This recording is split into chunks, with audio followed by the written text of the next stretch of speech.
Hello बच्चों, आइए प्रश्न को देखते हैं। मान ज्ञात कीजिए और यहाँ पे देखो सबसे पहले मैं फलन बता देता हूँ। फलन है x माइनस दो बटा में x की घात दो माइनस एक्स माइनस में एक बटा में x की घात तीन माइनस तीन एक्स की घात दो प्लस दो एक्स। इस पर सीमा लगी हुई है जहाँ पे x अग्रसर है एक की तरफ, मतलब x का मान एक के आसपास कहीं पे है। तो एक जहाँ जब मैं इस पूरे व्यंजक में रखूंगा ना, तो ये अनिर्धारित रूप अगर दे देता है तब हमें सीमा की कुछ तकनीकें लगानी पड़ेगी। अगर ये डायरेक्ट मैं x बराबर एक रखूं और सीधा ही मेरे को मान दे दे, कोई अनिर्धारित रूप नहीं दे, तो मेरे को कोई भी तकनीक लगाने की जरूरत नहीं है। तो देखो हम जानते हैं, पहले तो हम लोग मुख्य अवधारणा की बात कर लेते हैं। मुख्य अवधारणा तो जब भी हमें इस तरह के अनिर्धारित रूप देखने पड़े, जैसे मैं बोल सकता हूँ जीरो बटा जीरो रूप देखना पड़े, या अनंत बटा अनंत रूप देखना पड़े, या फिर अनंत माइनस में अनंत रूप देखना पड़े, इसको अपरिभाषित भी बोलते हैं। ये कोई संख्या नहीं है, बस चिन्ह मात्र है। ये बताता है कि जो है संख्याएं कभी खत्म नहीं होती है। ठीक है। ये इस तरह की मतलब तीन संख्याएं देखने को मिले, और भी हो सकती है। तो अनिर्धारित रूप इस तरीके से बनता है, इनका हम कोई भी मान अपने से निर्धारित नहीं कर सकते, इसलिए इनको अनिर्धारित रूप बोलते हैं।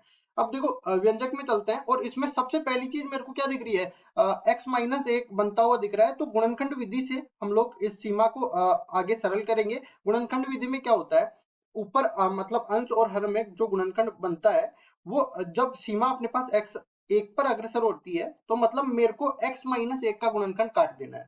x माइनस एक का गुणनखंड काट दिया तो जो अनिर्धारित रूप बना रहा था वो सारा मान ही अपने पास हट जाएगा। तो सबसे पहली चीज तो अपने पास होती है कि इसमें x बराबर एक रख के देखो।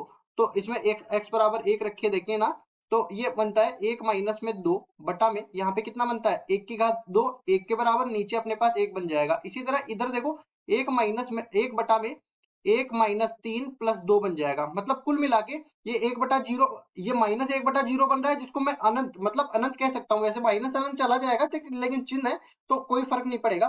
माइनस अनंत सॉरी अनंत माइनस में अनंत इस तरह से बन रहा है, मतलब कि इसको ये एक अनिर्धारित रूप है। ठीक है। तो इसका हम लोग मान निर्धारित नहीं कर सकते। अब देखो सीमा को हल करने के लिए क्या करते हैं, पहले तो मैं इस पूरी सीमा को y के बराबर मान लेता हूँ, पूरे व्यंजक को लिमिट के साथ में। लिमिट x अग्रसर है एक की तरफ, फिर अपर चलते हैं सवाल में। ये पहला अपने पास x माइनस दो बटा में x की घात दो माइनस में x, फिर माइनस के साथ में एक बटा में एक्स की घात तीन माइनस तीन एक्स की घात दो प्लस दो एक्स। सबसे पहली चीज हमें गुणनखंड करना आना चाहिए। तो देखो जहां जहां गुणनखंड बन रहे हैं वो वहां गुणनखंड बना देते हैं। यहाँ पे x माइनस दो है और नीचे देख सकते हैं, इधर देखो x अगर उभयनिष्ठ ले लूं तो x माइनस एक बच जाएगा अंदर, तो x माइनस एक बच गया।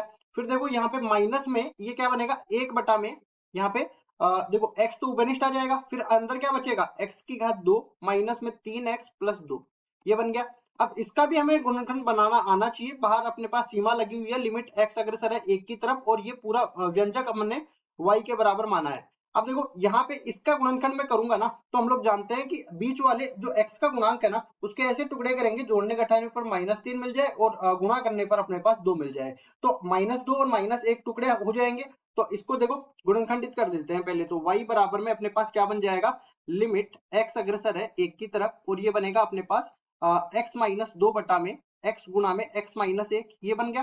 फिर माइनस के साथ में ऊपर तो अपने पास कितना है, ऊपर तो एक है, नीचे वाला क्या बनेगा, नीचे वाला अपने पास देखो x तो बाहर है और अंदर वाले का क्या बन जाएगा। मैंने कहा कि माइनस दो और माइनस एक टुकड़े हैं इसके, तो x माइनस एक और x माइनस दो, ये अपने पास दो गुणनखंड बन जाएंगे। x माइनस दो सॉरी x माइनस दो और x माइनस एक, ये दो गुणनखंड बन गए। अब देखो यहाँ पे इनको गुणा करके भी देख सकते हो आप कि वही व्यंजक आने वाला है।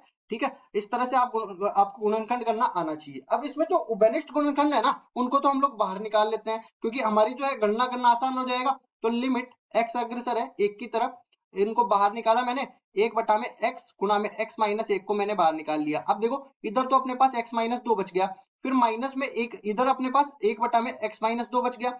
अब इसका लघुत्तम ले लेते हैं। लघुत्तम अपने पास बनेगा x माइनस दो पूरे का वर्ग, और माइनस में एक बटा में कितना हो जाएगा x माइनस दो, और बाहर कितना लगा हुआ है, बाहर अपने पास लगा हुआ है एक बटा में x गुणा में x माइनस एक, और सीमा लगी हुई है लिमिट x अग्रसर है एक की तरफ। ये पूरा व्यंजक हमने y माना है। अब देखो इसको आगे हम लोग सरल करते हैं।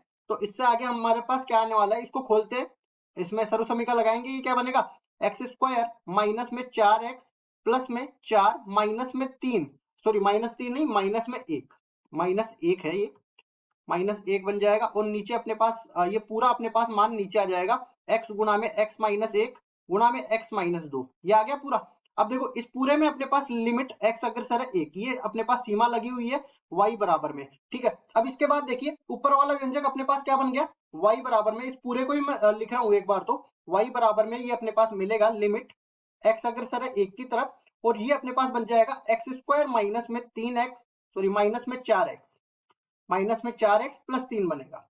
अब फिर से वही बात, गुणनखंड बनाना आना चाहिए, तो +3 और नीचे वाला क्या बन गया, x गुणा में x-1 गुणा में x-2। ठीक है, इसके गुणनखंड बनाएंगे तो हम लोग जानते हैं -4 को -3 और -1 में तोड़ेंगे तो जोड़ने पर तो -4 आ जाएगा और गुणा करने पर +3 आ जाएगा।